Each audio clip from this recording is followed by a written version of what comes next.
سفر فعدة أيام أخر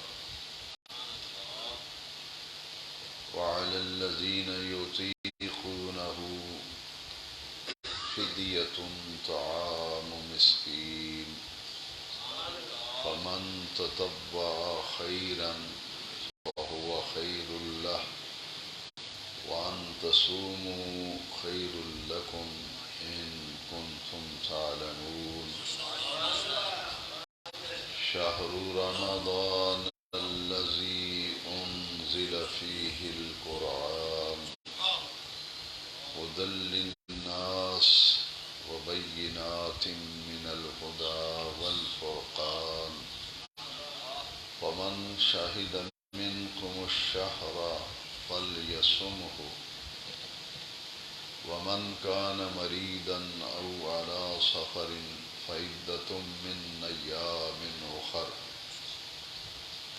يريد الله بكم اليسر ولا يريد بكم العسر ولتكملوا العدة ولتكبروا الله على ما هداكم ولعلكم تشكرون صدق الله مولانا العظيم إن الله وملائكته يصلون على النبي يا أيها الذين آمنوا صلوا عليه وسلموا تسليما الصلاة والسلام عليك يا سيدي يا رسول الله وعلى آلك وأصحابك يا سيدي يا خاتم النبيين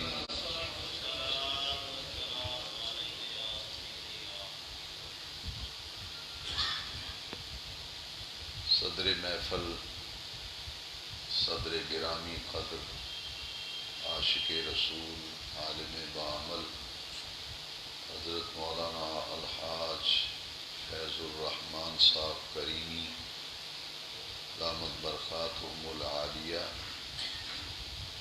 سامعین و حاضرین کرام درس قرآن و حدیث کی ماہانہ نشست میں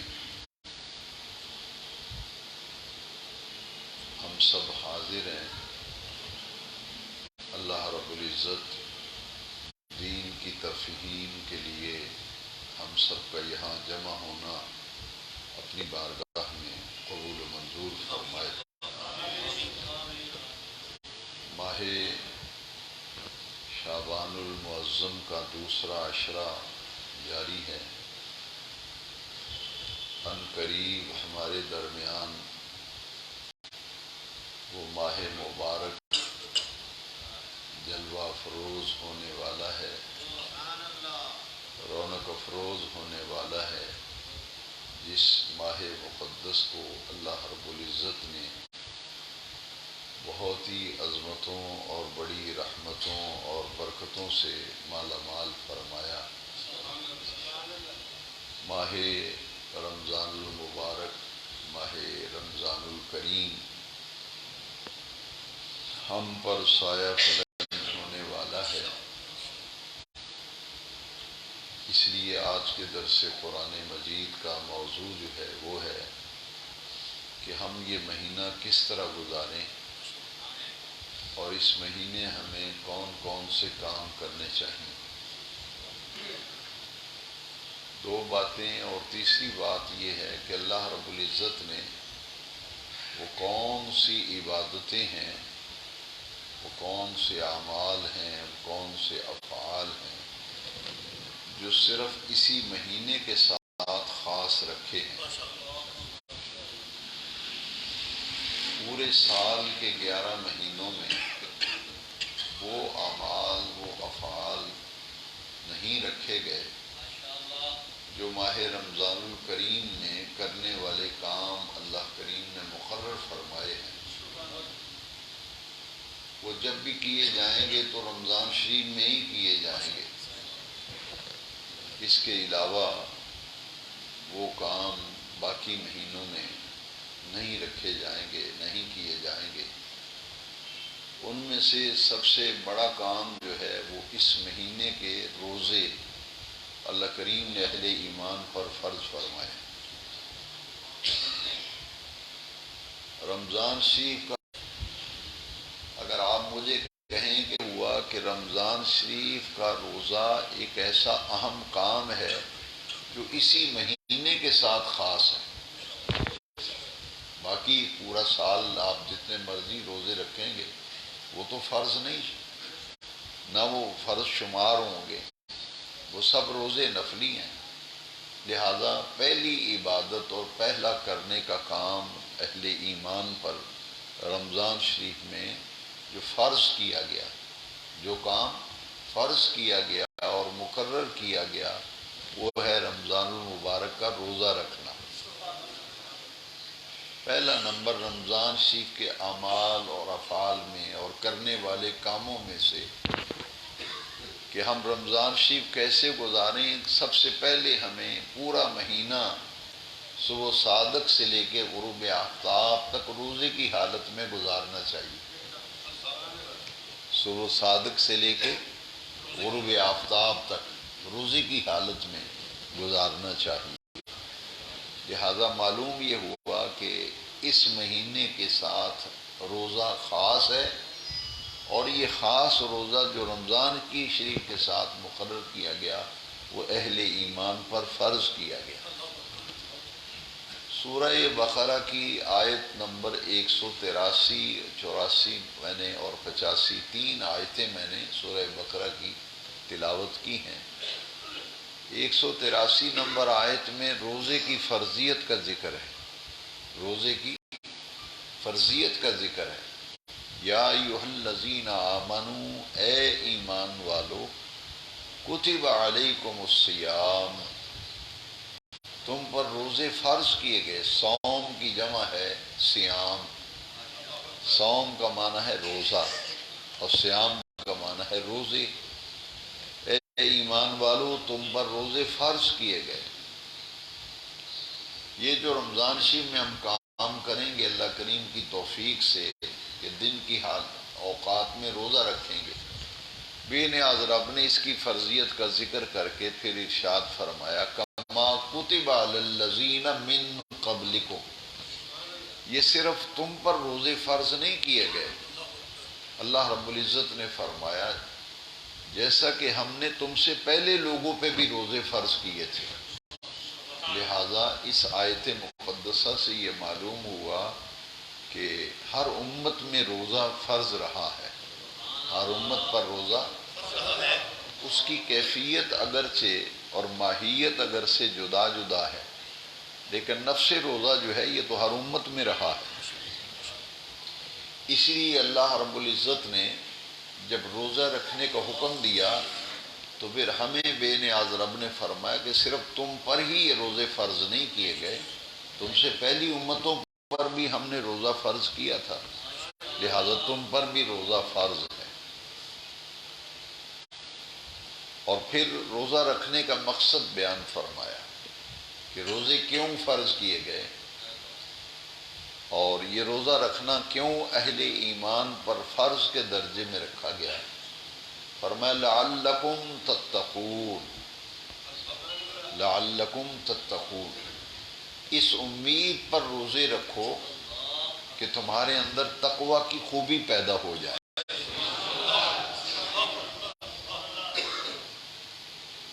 روزہ فرض اس لیے کیا گیا کہ ہمارے اندر تقوی پیدا ہو، پرہیزگاری پیدا ہو۔ یہاں یہ بات سمجھ لیجئے کہ روزہ کسے کہتے ہیں، روزے کی فرضیت اور روزے کا مقصد اس آیت کی روشنی میں ہم نے سمجھ لیا۔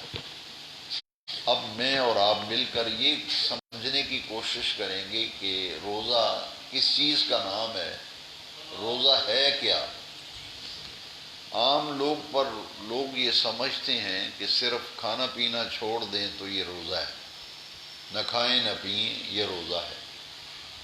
اس لیے روزہ کسے کہتے ہیں اور روزہ کیا ہے، اس کے لیے جو اہل علم نے روزے کی تعریف بیان کی ہے اسے سمجھنا ضروری ہے۔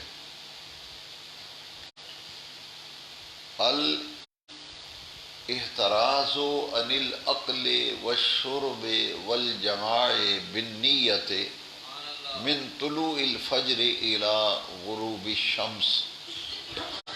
یہ روزے کی عربی میں تعریف ہے کہ صبح صادق سے لے کے غروب آفتاب تک تین چیزوں سے، تین باتوں سے اپنے آپ کو بچانا اور بچنا.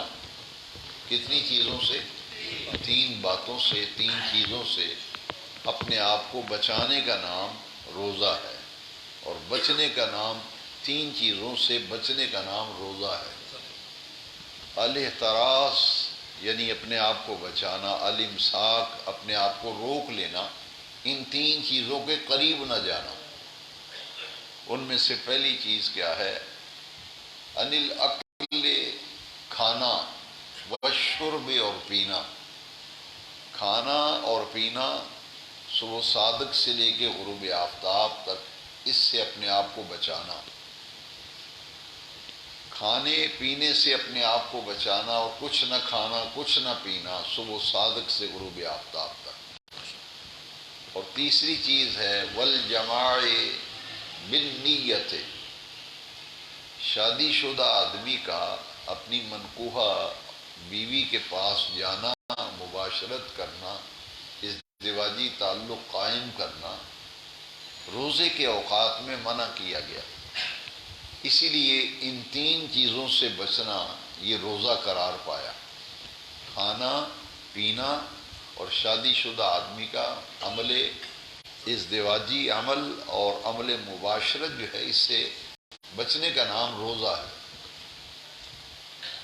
اب یہ بات سمجھ لی ہم نے کہ روزہ ہے کیا. اب لعلکم تتقون کہ روزے کا مقصد ہے کہ تمہارے اندر تقوی پیدا ہو.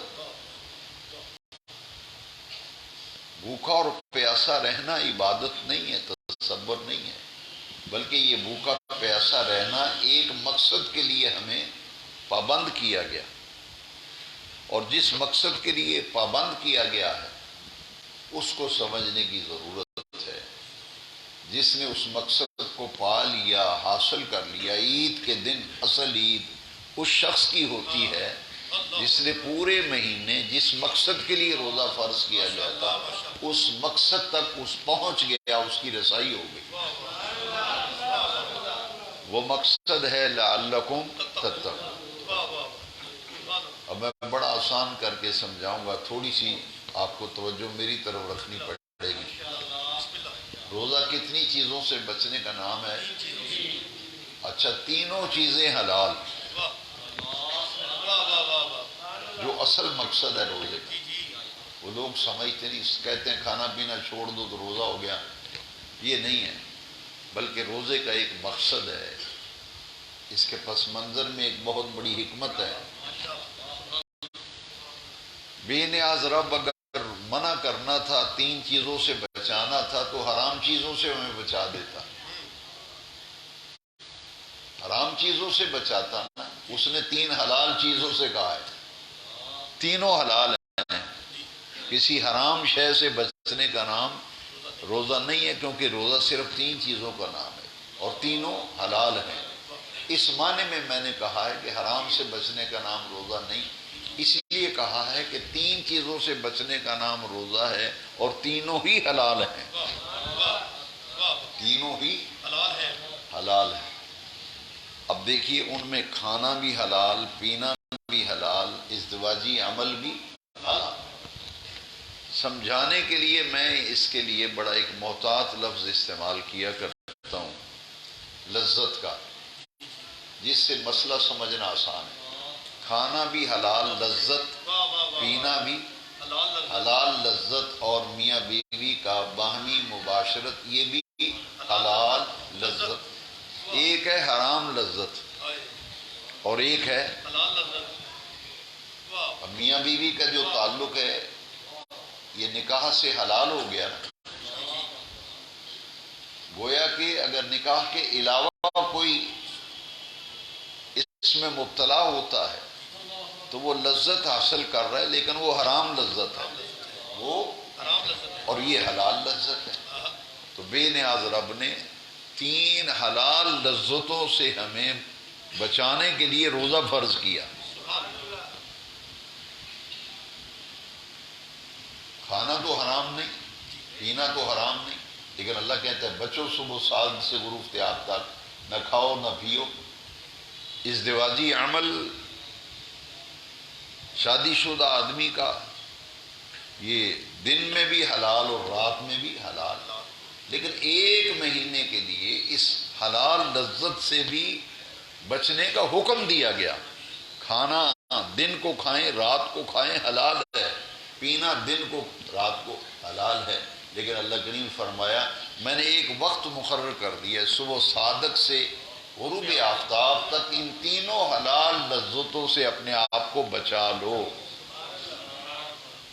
اب لعلکم تتقون پہ غور کریں۔ یہ تو میں نے عرض کیا کہ روزہ ہے کیا، اب اس کا مقصد ہمیں کیسے حاصل ہوگا۔ اللہ کریم نے فرمایا کہ 1 مہینے کے لیے مجھے راضی کرنے کے لیے حلال لذتوں کو چھوڑ دو۔ تینوں حلال لذتیں ہیں، انہیں چھوڑا ہے کیوں؟ رب کو راضی کرنے کے لیے، رب کی ناراضگی سے بچنے کے لیے۔ اب رمضان شریف میں اگر کوئی دن کو کھاتا پیتا ہے، روزہ جو نہیں رکھتا اس کی میں بات نہیں کرتا، اس کا اپنا ایک فعل ہے، میں صرف سمجھانے کے لیے عرض کرتا ہوں۔ رمضان شریف میں جو کھاتا پیتا ہے دن کے اوقات میں، روزے کے اوقات میں، یہ عمل اللہ کی ناراضگی کا سبب ہے، لہٰذا ہم نے تو اس کی ناراضگی سے بچنے کے لیے تینوں حلال چیزوں کو چھوڑ دیا کہ کہیں رب نہ ناراض ہو جائے، اور اس کو راضی کرنے کے لیے 3 حلال لذتوں کو چھوڑ دیا ہے۔ اب روزہ اس لیے فرض کیا گیا، روزہ اس لیے فرض کیا گیا، روزہ اس لیے فرض کیا گیا کہ جس رب کو راضی کرنے کے لیے 1 مہینے کے لیے حلال لذتوں کو ترک کیا ہے، چھوڑ دیا ہے، پھر پوری زندگی حرام لذتوں سے اپنے آپ کو بچا لو۔ یہ رمضان شریف کیسے گزاریں کرنے کا کام پہلا کیا ہے؟ روزہ، اور اس کا مقصد یہ ہے کہ ہمیں 1 مہینے مشق کرائی جاتی ہے۔ آپ نے دیکھا ہے کہ لوگ کورس کرنے جاتے ہیں، 6 مہینے کا کورس ہے، 3 مہینے کا، یہ ٹریننگ ہے، کہتے ہیں 1 ہفتے کی ٹریننگ ہے، 10 دن کی ٹریننگ ہے۔ اللہ کریم نے ایمان والوں کے لیے 1 مہینے کی ٹریننگ کر دی۔ 1 مہینہ ٹریننگ کرو، وہ ٹریننگ کیا ہے؟ حلال لذتوں کو رب کو راضی کرنے کے لیے چھوڑ دو۔ تو جب حلال لذتوں کو رب کو راضی کرنے کے لیے چھوڑا ہے، اس کی ناراضگی سے بچنے کے لیے حلال لذتوں کو چھوڑا ہے، تو پھر اس کی ناراضگی سے بچنے کے لیے، اسی راضی کرنے کے لیے پھر مومن وہ ہوتا ہے جو ساری زندگی حرام لذتوں کو لات مارے اور ان سے اپنے دامن کو بچائے۔ یہ ہے روزہ۔ اب اس میں اللہ کریم نے فرمایا، روزے کا مقصد بیان کر کے فرمایا ایام معدودات، یہ دن ہے گنتی کے، کہیں کسی کی طبیعت پہ بوجھ نہ بنے۔ بے نیاز رب نے آسانی کرنے کے لیے، ہماری تربیت کے لیے ہمیں کتنا پیارا کلمات استعمال کیے قرآن شریف میں، ایام معدودات، تم پر روزے فرض کیے گئے ہیں لیکن یہ گنتی کے دن ہیں، تمہیں پتہ بھی نہیں چلے گا پورے ہو جائیں گے۔ یہ ہے اس کا معنی۔ پہلا روزہ آیا جی، دوسرا آیا، چوتھا آیا، 5واں آیا، اب گنتی کے دن اللہ کریم فرماتا ایام معدودات، گنتے گنتے دن گزر جائیں گے۔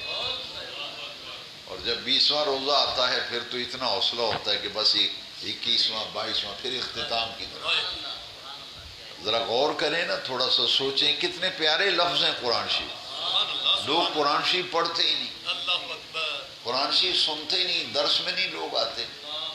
میں تو ان سے کہتا ہوں بھئی ایک ایک لفظ قرآن مجید کا نور ہے، قرآن مجید کا ایک ایک حرف روشنی ہے، قرآن مجید کے ایک ایک حرف میں حلاوت ہے، لذت ہے، چاشنی ہے۔ کتنے پیارے لفظ ایام یہ تو گنتی کے دن ہیں، تمہیں پتہ بھی نہیں چلے گا، گزر جائے گا۔ روزہ فرض کیا گیا، لیکن پھر اللہ کریم نے دو لوگوں کو روزہ سے مستثنا کر دیا۔ ایک وہ شخص جو بیمار ہے، ایسا بیمار ہے، ایسا بیمار کہ اس کے دوبارہ صحت یاب ہونے کی کوئی امید نہیں، اگر وہ روزہ رکھے گا تو اس کی بیماری بڑھے گی، یا بڑھاپا اتنا آ گیا کہ روزہ رکھنے کی طاقت ہی نہیں، دوبارہ صحت یابی کی امید نہیں، اس شخص کے لیے پھر فدیہ رکھا گیا کہ دوبارہ صحت یابی کی امید نہیں، اتنا لاغر ہے، کمزور ہے، بیمار ہے۔ ففدیۃ طعام مسکین، وہ ایک روزے کا فدیہ دے دے، روزہ نہ رکھے۔ ففدیۃ طعام مسکین، یعنی 2 وقت کا کھانا ایک روزے کا کفارہ ہے۔ یہاں ایک بڑی غلطی لوگوں میں پائی جاتی ہے، لوگ کہتے ہیں کہ میں کسی کو روزے رکھوا رہا ہوں، وہ بیمار آدمی ہو نا، وہ کہتا ہے جی میں کسی کو روزے رکھوانا بھی آئیں، کسی کی جگہ دوسرا روزہ نہیں رکھ سکتا، نہ دوسرے کی جگہ کوئی نماز پڑھ سکتا ہے، سمجھے نا؟ یہ جو فدیہ دیتے ہیں نا، فدیہ، یہ اللہ کریم نے کفارہ رکھا ہے، کفارہ، کہ اس سے گناہ جو ہے وہ دور ہو جائے گا۔ بیمار ہے تو روزہ نہیں رکھ سکا، طاقت نہیں ہے، فدیہ دے دو۔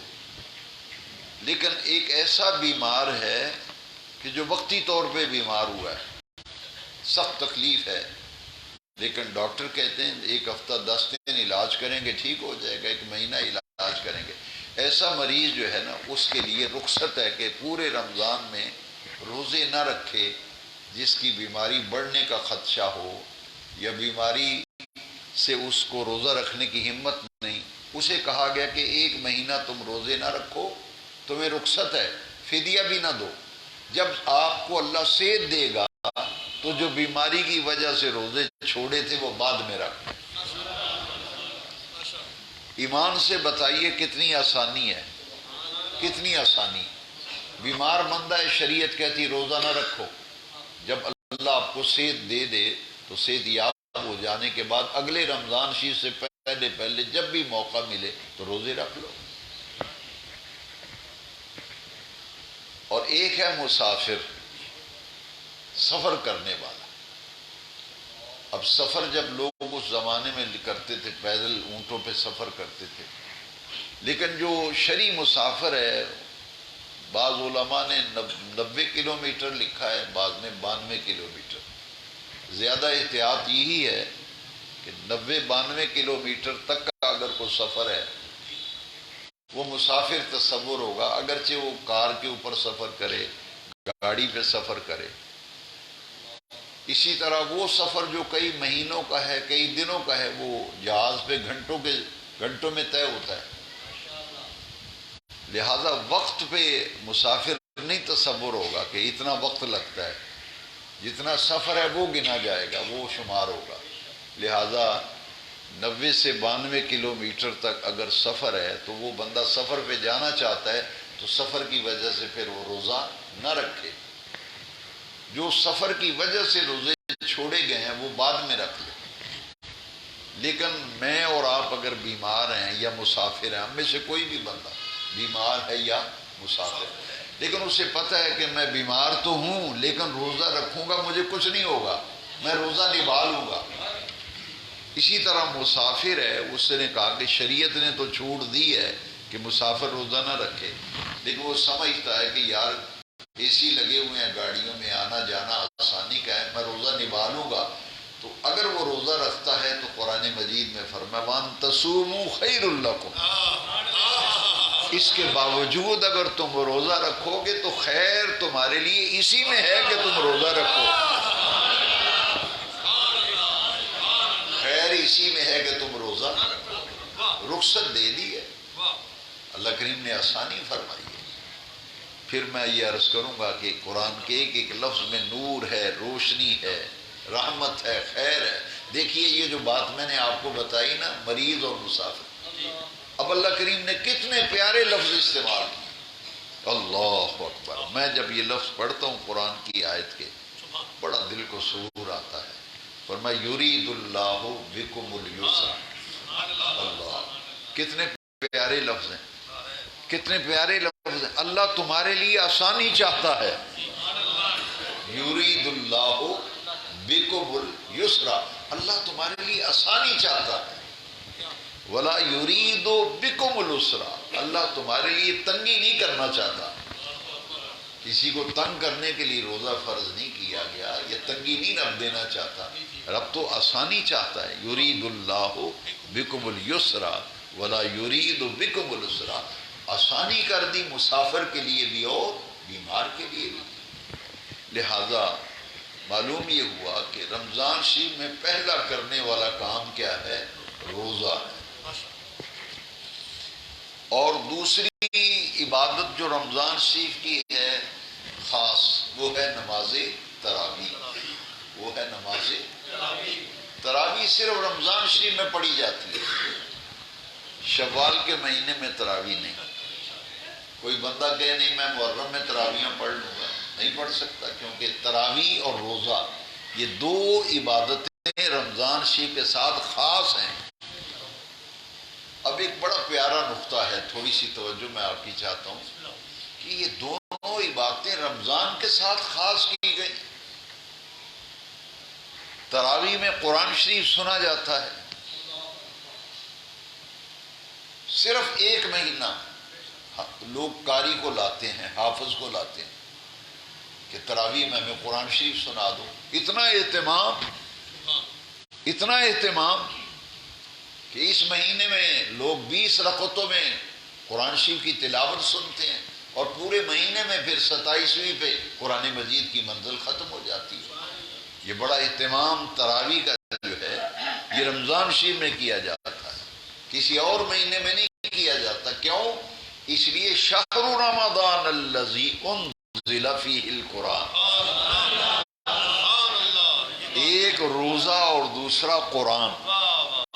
ایک روزہ اور دوسرا رمضان کے ساتھ خاص ہے روزہ بھی، اور تراویح میں قرآن اس لیے رکھا گیا انا انزلناہ فی لیلۃ القدر شہر رمضان الذی انزل فیہ القرآن. یہ قرآن نازل ہوا ہے رمضان شریف میں. رمضان نازل ہوا ہے، رمضان میں قرآن شریف نازل ہوا ہے. لہذا اسی رمضان شریف میں تراویح کے اندر قرآن مجید کی منزل سنی جاتی ہے کہ پورا سال ہم پڑھ نہیں سکے، ہم سن نہیں سکے، چلو ایک مہینے میں پورا قرآن سن لیں. ایک مہینہ قرآن شریف سن لیں تراویح کے اندر. وہ بھی لوگ آج کل کہتے ہیں کہ جی صورتوں سے پڑھا دیں، ہم سے کھڑا نہیں ہوا جاتا. بھئی آپ سے نہیں کھڑا ہوا جاتا، لیکن جو پڑھانے والے انہیں تو پڑھانے دینا. آپ اپنی تراویح اکیلے پڑھ لیں پھر، لیکن مساجد میں تو اہتمام بہرحال ہونا چاہیے. تو رمضان شریف میں دو عبادتیں کرنے کے کام، دن کو روزہ رکھو اور رات کو تراویح پڑھو. اب اس میں بڑا پیارا نقطہ ہے کہ رمضان شریف میں قرآن نازل ہوا ہے. رمضان شریف میں قرآن نازل ہوا ہے، اور اس کو روزے کے ساتھ کیوں خاص کیا گیا؟ رمضان شریف کے مہینے کو روزے، کسی اور مہینے میں روزے کیوں نہیں رکھے؟ محرم کے، سفر کے، ربیع الاول، شوال میں کیوں نہیں روزے رکھے؟ کیوں نہیں رکھوائے؟ بڑا پیارا نقطہ ہے. اس لیے اس مہینے کے روزے فرض کیے گئے. انزل فیہ القرآن، یہ نزول قرآن کا مہینہ ہے، لہذا اس مہینے میں روزے اس لیے تمہارے اوپر فرض کیے. کسی اور مہینے میں کیوں نہیں فرض کیے، صرف رمضان سے؟ اس میں خاص حکمت یہ ہے کہ جس نبی کو بھی اللہ نے کتاب دی پہلے انہیں روزے رکھوائے تھے. تراویح میں قرآن کیوں پڑھا جاتا ہے؟ فجر میں کیوں نہیں پڑھ لیتے؟ تراویح اگر فجر کے وقت رکھ دی جاتی تو ٹھیک نہیں تھا، ٹھیک تھا، لیکن یہ عشاء کے فرض پڑھ کے پھر تراویح پڑھو. کیوں؟ فرمایا کہ جس نبی کو بھی کتاب دی گئی پہلے انہیں روزے رکھوائے گئے. حضرت داؤد کو زبور دی گئی علیہ السلام، کہا پہلے روزے رکھو پھر کتاب ملے گی. موسیٰ کلیم اللہ کو روزے رکھوائے، پہلے روزے رکھو پھر کتاب دوں گا. حضرت عیسیٰ علیہ السلام کو روزے رکھوائے گئے، روزے رکھو پھر انجیل ملے گی. میرے آقا کریم پر جب قرآن نازل ہوا تو حضرت نے کئی دفعہ آپ کو بتایا کہ غار حرا میں نبی پاک کئی روز تک نہ کچھ کھاتے تھے نبی پاک، نہ کچھ پیتے تھے.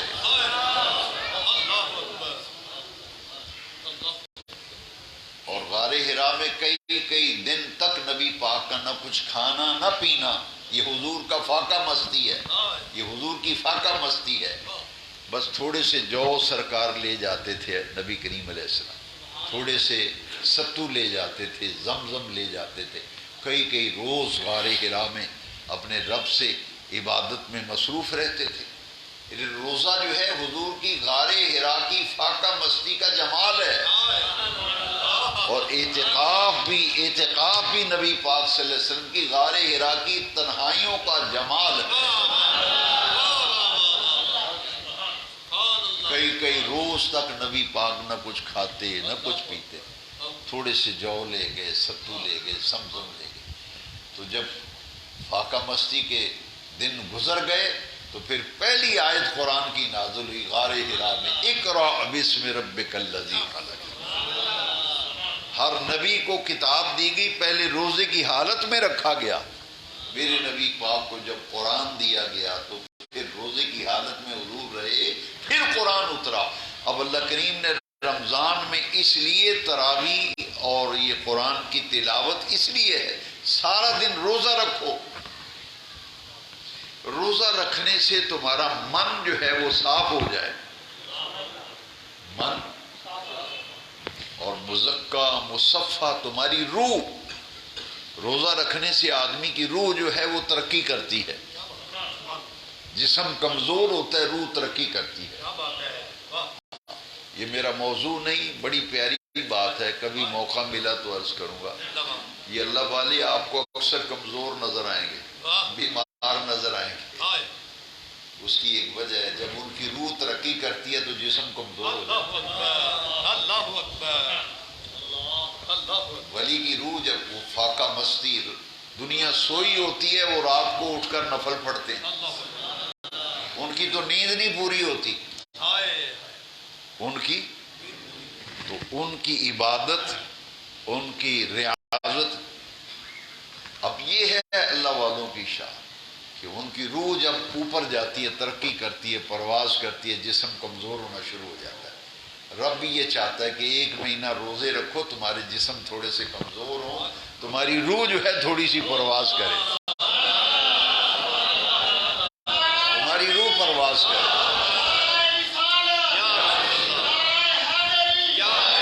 اور جب روح پاک صاف ہو جاتی ہے نا، مزکہ مسجہ مصفہ، پھر ہم افطاری کرتے ہیں. بسم اللہ الرحمن الرحیم. کھجور کھائی، دودھ پیا، شربت پیا، تھوڑی سی افطاری کی، مغرب پڑھی، کھانا کھایا. اللہ کریم فرماتے ہیں سارا دن روزہ رکھنے کی برکت سے تمہاری روح اس درجے پہ آ گئی ہے، اب آؤ عشاء کی نماز پڑھو.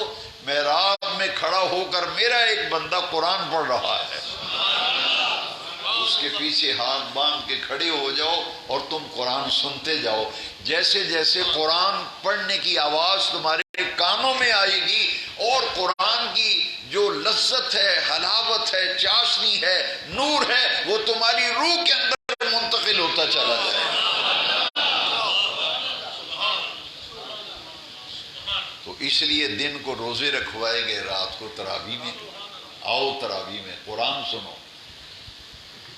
اب لوگ تراویح میں کہتے ہیں جی لوگوں کو نیند بہت آتی. میں کہ نیند نہیں آتی. آپ بھی دیکھیں، آپ تراویح پڑھتے ہیں، اللہ اس سال بھی توفیق دے، صحت سے، عافیت سے، سلامتی سے. قرآن سننے کا شوق پیدا کرو. لوگ کہتے ہیں وہ 20 رکعت پڑھیں گے. میں نے کہا نہیں، 20 رکعت کو مت دیکھو، یہ دیکھو قرآن پڑھا جائے. قرآن سننے کے لیے اور رکعتیں پوری کرنے کے لیے نہ ہو. رکعتیں پوری کرنے کے لیے. تراویح کی اصل روح ہے سماعت قرآن، قرآن سننا ہے. قرآن جب پڑھا جاتا ہے تو کانوں کے ذریعے سماعت ہم کرتے ہیں، تو قرآن کا نور جو ہے ہمارے کانوں کے ذریعے ہماری روح تک منتقل ہو جاتا ہے. اور جب قرآن پڑھا جاتا ہے، لوگوں کو تراویح میں نیند نہیں آتی کہ افطاری میں زیادہ کھایا، یہ وجہ نہیں. اس کی ایک وجہ میں آپ کو بتاتا ہوں، روحانی وجہ ہے. قرآن پڑھا جاتا ہے تو قرآن ہے لاہوتی کلام. یہ انسان کا کلام تو ہے نہیں، یہ ہے لاہوتی کلام، اللہ کا کلام، کلام اللہ. قرآن کتاب اللہ، اللہ کا کلام. جب رب کا کلام پڑھا جاتا ہے کانوں کے ذریعے ہماری روح تک جاتا ہے، بندے کو اتنا سرور آتا ہے آنکھیں بند ہونا شروع ہو جاتی ہیں. یہ ہے، بندہ سوتا نہیں ہے نہ نیند آتی ہے. وہ قرآن کی لذت اس سے حاصل ہوتی، پھر آنکھیں بند ہوتی ہیں. قاری صاحب قرآن پڑھ رہے ہیں، مقتدی آنکھیں بند ہیں، قرآن سن رہا ہے. تو قرآن کا نور جو ہے نا، نور وہ حاصل کرنے کے لیے رمضان شریف میں ایسی مسجد میں تراویح پڑھو جہاں قرآن پڑھا جا رہا ہے. رکعتوں کی طرف نہ دیکھو، یہ دیکھو کہ یہ قرآن پڑھا جا رہا ہے. لہٰذا رمضان شریف گزارنے کے لیے دن کو روزے میں گزاریں اور رات کو وقت نکال کر تراویح باجماعت ادا کریں اور اس میں قرآن مجید کی سماعت کریں. کوئی مجبوری ہو، بیمار ہے، سفر ہے، کوئی معاملات ہیں، ان میں تو آسانی آ گئی. لیکن جان بوجھ کر ایسے ہی گھر میں لیٹے رہنا، جان بوجھ کر ایسی مسجد تلاش کرنا جہاں 10 منٹ میں تراویح ہو جائے، پھر تو وہ اس کے اندر مطلب یہ ہے کہ اپنے اندر ذوق ہی شوق ہی ختم ہو گیا دین. لہٰذا آج بھی ایسے لوگ ہیں، اور میں دعا کرتا ہوں کہ اللہ رب العزت ان لوگوں کو عزت دے، عظمت دے، جو اس گئے گزرے دور میں بھی دین سے وابستہ ہیں، 5 وقت کی مسجد کی حاضری دیتے ہیں، قرآن سنتے سناتے ہیں. کتنے لذت اور مزے کی کام. تو لہذا رمضان شریف گزارنے کے لیے 2 امور جو ہمارے لیے، روزہ تو فرض کیا گیا، اور تراویح جو ہے یہ نبی پاک صلی اللہ علیہ وسلم کا طریقہ مبارکہ ہے، جسے سنت مبارکہ کہتے ہیں. لہذا روزے میں اور رمضان شریف میں جو برکتیں اللہ کریم نے رکھی ہیں اس پورے مہینے میں، شہر رمضان الذی انزل فیہ القرآن. اچھا، یہ مہینہ اتنی شان والا ہے کہ ایک فرض ادا کریں 70 فرضوں کا ثواب. ایک فرض ادا کریں 70 فرضوں کا ثواب، اور ایک نفلی نیکی ادا کریں تو پورے فرض کا ثواب. فرض کا اجر 70 فرضوں کے برابر، نفل کا اجر فرض کے برابر. اتنی برکت ہے اس میں. اور حضور نے فرمایا اگر لوگوں کو علم ہو جائے، لوگوں کو پتہ چل جائے، معلوم ہو جائے کہ اس ایک مہینے میں کتنی برکتیں ہیں، تو لوگ تمنا کریں کاش سارا سال ہی رمضان شریف رہے. کتنی پیاری حدیث شریف ہے. فرمایا نبی کریم علیہ السلام نے اگر لوگوں کو معلوم ہو جائے، پتہ چل جائے کہ اس مہینے میں اللہ نے کتنی برکتیں رکھی ہیں، تو لوگ تمنا کریں، خواہش کریں کہ کاش پورا سال ہی رمضان شریف رہے. لہذا ہمیں، وہ پنجابی میں کہتے ہیں لنگوٹ کس لینا چاہیے، اردو میں کہتے ہیں کمر بستہ ہو جانا. ہمیں تیاری کرنی چاہیے کہ وہ مہینہ آ رہا ہے، اس مہینے کو ہم نے ضائع نہیں کرنا. اس کی برکتیں زندگی کا کیا پتہ اگلے سال رمضان شریف آئے گا نہیں آئے گا. اس لیے میں اکثر اپنے احباب کو کہا کرتا ہوں کہ جب بھی رمضان شریف آئے نا، اسے اپنی زندگی کا آخری رمضان سمجھ کے گزارو. پھر دیکھنا آپ کو نمازوں میں کتنا مزہ آئے گا، روزے میں کتنا سرور آئے گا، ساری افطاری کی لذتیں کیسے تمہیں حاصل ہوں گی. جب یہ تصور کرو یار اگلے سال کتنے ہمارے نمازی تھے مسجد کے، کتنے دوست تھے جن کے پاس ہمارا اٹھنا بیٹھنا تھا، قبر میں چلے گئے. اگلے سال پتہ نہیں کون جیے کون مرے، رمضان شریف ملے نہ ملے. اس لیے جب بھی رمضان شریف آئے، ہر رمضان شریف کو اپنی زندگی کا آخری پوری رمضان شریف سمجھ کے گزارو، پھر دیکھو کہ اللہ کریم تمہیں کتنی برکتیں عطا فرمائے۔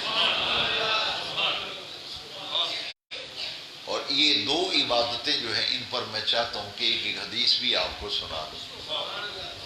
رمضان شریف گزارنا ہے کیسے؟ دن کو روزہ اور رات کو تراویح۔ اب دیکھیے دو حدیثیں، ایک روزے کے بارے میں اور ایک تراویح۔ تراویح کیوں ضروری ہیں؟ حضور نے فرمایا من صام رمضان ایمانا واحتسابا غفر له ما تقدم من ذنبه۔ حضور نے فرمایا جس شخص نے ایمان اور اخلاص کے ساتھ رمضان شریف کا روزہ رکھا، پورے رمضان شریف کے روزے رکھے، غفر له ما تقدم من ذنبه، اس سے پہلے جتنے گناہ اس سے ہوئے ہیں اللہ کریم اس کی روزے کی برکت سے سب گناہوں کو معاف فرما دے۔ روزہ رکھنے سے افطاری جب آپ کرتے ہیں، افطاری کرنے اور روزہ رکھنے کا جو دورانیہ ہے، اس سے قبل جتنے گناہ ہوئے ہیں روزہ رکھنے سے وہ سب معاف ہو جائے۔ دوسرا فرمایا تراویح کے بارے میں من قام رمضان ایمانا واحتسابا غفر له ما تقدم من ذنبه، جس نے رمضان شریف کی راتوں میں اور سحری جو ہے وہ تو گہری نیند کا وقت ہے، جس وقت ہم روزہ رکھتے ہیں نا، گھروں میں کھانا پک رہا ہے، یہ تو گہری نیند کا وقت ہے۔ لوگ کہتے ہیں یار یہ سحری کا وقت ہوا ہے جب بیمار سے بیمار آدمی کی بھی آنکھ لگ جاتی، وہ بیمار جس کو ساری رات نیند نہیں آتی، اذان سے 1 گھنٹہ قبل آزما لیں اس کی بھی آنکھ لگ جاتی، اس کی بھی آنکھ لگ جاتی۔ یہ موٹر وے پہ میں اکثر سفر کرتا ہوں، محفلوں میں جاتا تو میں دیکھتا ہوں جب سحری کا وقت ہوتا ہے تو وہی جو کاؤنٹر پہ ڈیوٹی پہ بیٹھے وہ دونوں ہاتھ میز پہ رکھ کے سویا ہوتا ہے۔ ہاسپٹل میں میرے والد صاحب رحمۃ اللہ علیہ جب رہے تو میں نے دیکھا اسپتال کا عملہ بھی سحری کے وقت کرسی پہ ہی سویا ہوتا تھا، کہ وقت نیند کا ہے، گہری نیند کا وقت سحری کا۔ لیکن کبھی آپ نے سوچا کہ جو گہری نیند کا وقت ہے ہم اٹھ کر کھانا بھی کھا رہے ہیں، پکا بھی رہے ہیں، کیوں؟ الصبح نور، الصبح نور، یہ وقت بڑا نور والا وقت ہے۔ اسی وقت تو تہجد پڑھا جاتا ہے، اسی وقت تہجد کی نماز پڑھی جاتی ہے۔ یہ وقت بڑی ہی برکتوں والا ہے، یہ وقت بڑا ہی نور والا وقت ہے، لہذا اس وقت جو غذا کھاؤ گے، جو سحری کرو گے، اس میں برکت بھی ملے گی اور اس غذا سے تمہارے اندر نور بھی پیدا ہوگا۔ گہری نیند کا وقت ہے، کھانے پک رہے ہیں، چائے پی رہا ہے، کوئی ناشتہ روٹی کھا رہا ہے کہ جی میں روزہ رکھوں گا، یہ تو گہری نیند کا وقت ہے، لوگ اٹھ کے کھا پی رہے ہیں، کیوں؟ وقت نورانی ہے نا۔ الصبح نور، الصبح نور، یہ وقت نور کا ہے، لہذا اللہ کو یہ سحری اتنی پسند ہے کہ حضور نے فرمایا تسحروا فإن فی السحور برکۃ، نبی پاک نے فرمایا سحری ضرور کیا کرو کہ سحری کے کھانے میں اللہ نے بڑی برکت رکھی ہے، سحری کے کھانے میں اللہ نے بڑی برکت رکھی۔ اچھا، یہ کرنے کا کام ہے، سحری کرنا، افطاری کرنا، روزہ رکھنا، تراویح پڑھنا۔ قربان جائیں سارا سال آپ کھاتے پیتے رہیں، وہ کھانا پینا عبادت میں اس انداز میں شمار نہیں ہوتا۔ رمضان شریف میں سحری کا کھانا بھی عبادت میں شمار ہوتا ہے، افطاری اور افطاری کرنا یہ بھی عبادت میں شمار ہوتا ہے۔ سحری کے بارے میں حدیث سنا دی میں نے آپ کو، افطاری کے بارے میں ایمان سے بتائیں کہ پورا سال آپ جتنی مرضی دعوتیں کھائیں، ولیمے کھائیں، شادیوں پہ جائیں، کھانے میں وہ لذت سال بھر نہیں ملتی جو پہلا کھجور کا دانہ آدمی کھاتا ہے نا، افطاری کے وقت جو پہلا گھونٹ پانی کا آدمی پیتا ہے، جو لذت سرور اس میں رکھا ہے، سال بھر کے کھانوں میں وہ لذت ہی نہیں ہے۔ اس کی وجہ کیا ہے؟ اس کی وجہ حضور کی حدیث سنیں، وجہ سمجھ میں آ جائے گی۔ نبی پاک نے فرمایا علیہ الصلوۃ والسلام للصائم فرحتان، نبی پاک نے فرمایا اللہ کریم نے روزے دار کے لیے 2 راحتیں رکھی ہیں،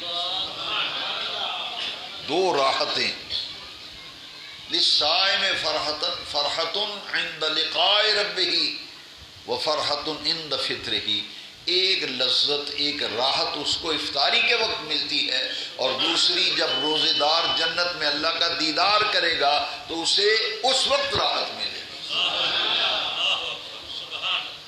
دنیا میں افطاری کے وقت جو لذت رکھی ہے راحت، اور دوسری لذت ہے، راحت ہے جب اللہ کا دیدار ہوگا، کیونکہ جنت میں شہید کو بھی اللہ کا دیدار نہیں ہونا، حدیث شریف میں، کیونکہ شہید جب شہید ہوتا ہے نا اسی وقت اسے اللہ کا دیدار ہو جاتا ہے، لیکن روزے دار وہ ہے جس کو جنت میں اللہ کا دیدار ہوگا۔ تو فرمایا روزے دار کے لیے دو راحتیں ہیں، ایک افطاری کے وقت، ایک جب رب کا دیدار کرے گا، لہذا وہ راحت سال بھر کے کھانوں میں وہ نہیں لذت اور کیف ملتا جو افطاری کے پہلے لقمے میں ملتا۔ اور پھر جیسے میں نے سحری کی حدیث سنائی نا، سحری کی، کہ سحری ضرور کرو، اس میں اللہ نے بڑی برکت رکھی ہے، لیکن افطاری کا وقت خاص وقت ہے جسے میں اور آپ ضائع کر دیتے ہیں۔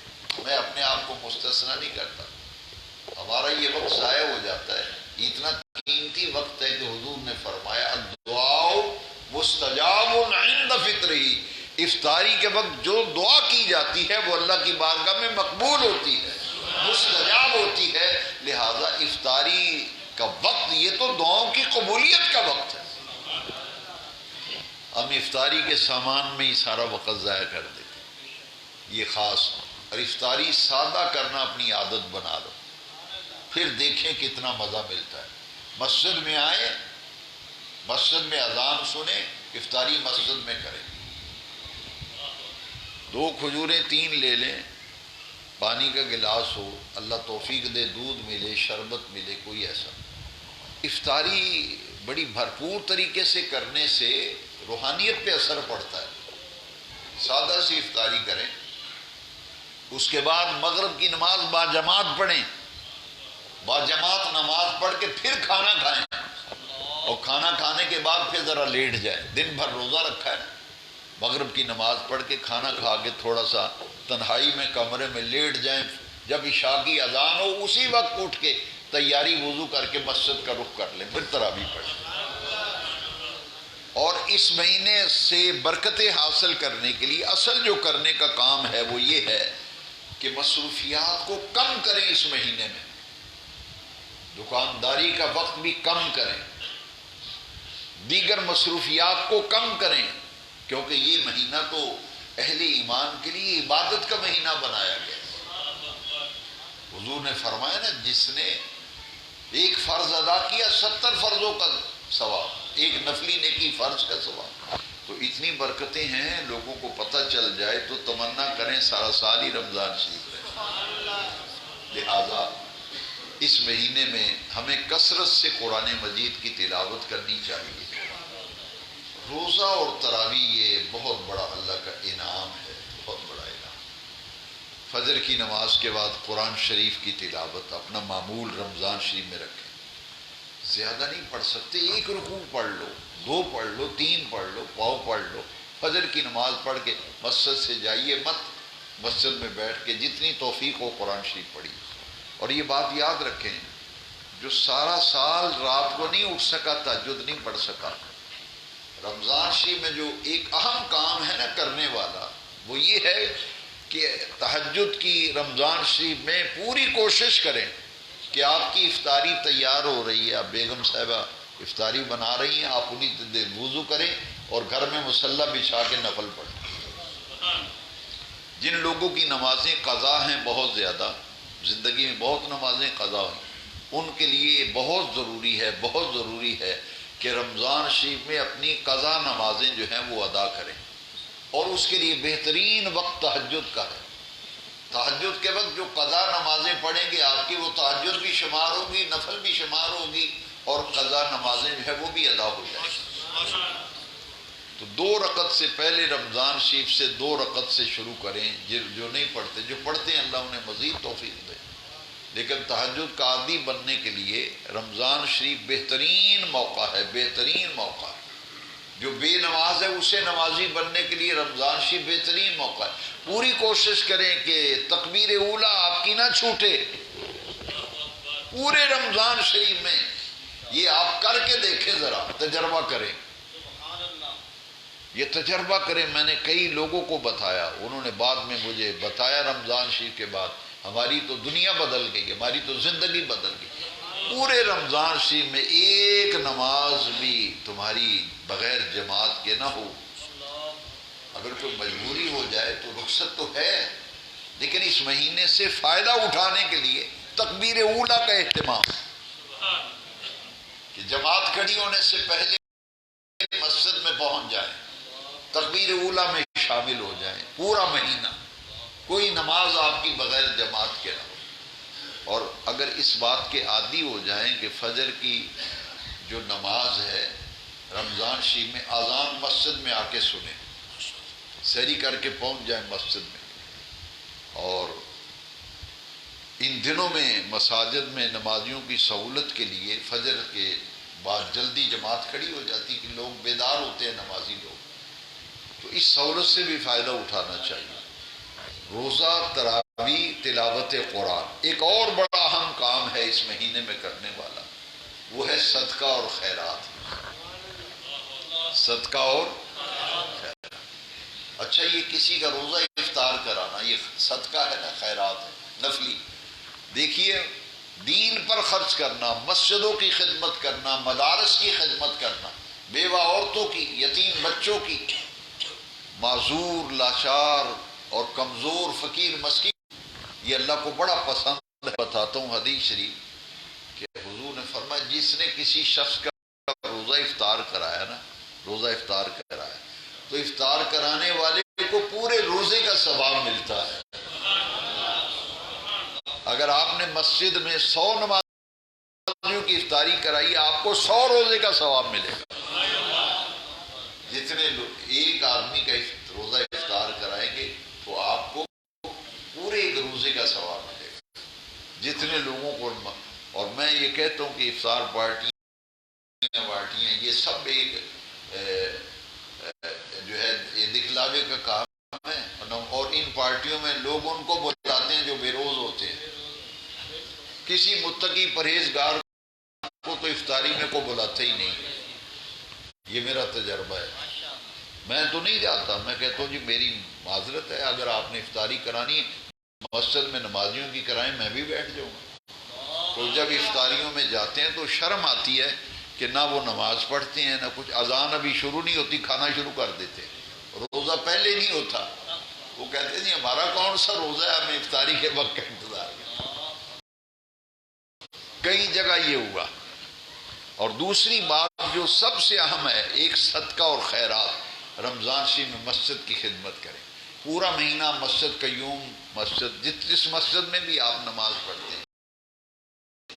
میں توجہ دلا رہا ہوں، جمعے کے لیے جب آئیں تو گھر سے مسجد کا حصہ جیب میں ڈال کے آئیں کہ یہ رمضان شریف کا مہینہ، پھر موقع ملنا نہیں، چلو آج مسجد کے لیے جو اللہ کریم نے مجھے روزی دی ہے اس میں مسجد کا بھی حصہ ہے، میں مسجد کا حصہ لے کے جا رہا ہوں۔ جہاں جہاں دینی مدارس ہیں، جن مسجدوں میں مدرسوں میں بچیاں بچے پڑھتے ہیں، ان کے لیے جمعے کے لیے آپ لے کے آئیں، نذرانہ جمع کرائیں کہ یہ بچوں کا لنگر، بچوں کی پڑھائی کے لیے، مدرسے کی خدمت، مسجد کی خدمت۔ اور گھروں میں دیکھیں جو غریب لوگ ہیں ان کے گھر رمضان شریف میں راشن پہنچائیں، ان کی خدمت کریں۔ یہ اصل کام ہے رمضان شریف میں کرنے والے۔ تو مجھے اللہ کریم کی بارگاہ میں یہ دعا مل کر ہم کریں گے کہ بے نیاز رب ہمیں ایسی توفیق دے کہ رمضان شریف ہم ایسے گزاریں کہ ہماری زندگی بدل جائے۔ اور 2 عبادتیں کرنے والے کام رمضان شریف کے آخری جو ہیں، آخری اشرے میں، ایک اعتکاف، ایک صدقہ فطر۔ اعتکاف اور صدقہ فطر۔ اب اعتکاف کیا ہے؟ اس کا مصدر ہے وقوف۔ وقوف کا معنی ہے ایک جگہ جم کر بیٹھ جانا۔ اور اعتکاف کا اصل فلسفہ ہے لیلۃ القدر کی تلاش، کہ آخری عشرے میں لیلۃ القدر ہے۔ اِنَّا أَنزَلْنَاهُ فِي لَيْلَةِ الْقَدْرِ، اور حضور نے فرمایا کہ آخری عشرے کی تاک راتوں میں لیلۃ القدر تلاش کرو۔ تو رمضان شریف ہمیں کیسے گزارنا چاہیے، اس موضوع پر میں نے جو گزارشات کی اس میں یہ آخری دو گزارشیں ہیں کہ اللہ توفیق دے تو اعتکاف بیٹھ جاؤ۔ جو پوری زندگی ایک مرتبہ بھی نہیں بیٹھا تو اسے ایک مرتبہ تو اعتکاف زندگی میں ضرور کر لینا چاہیے۔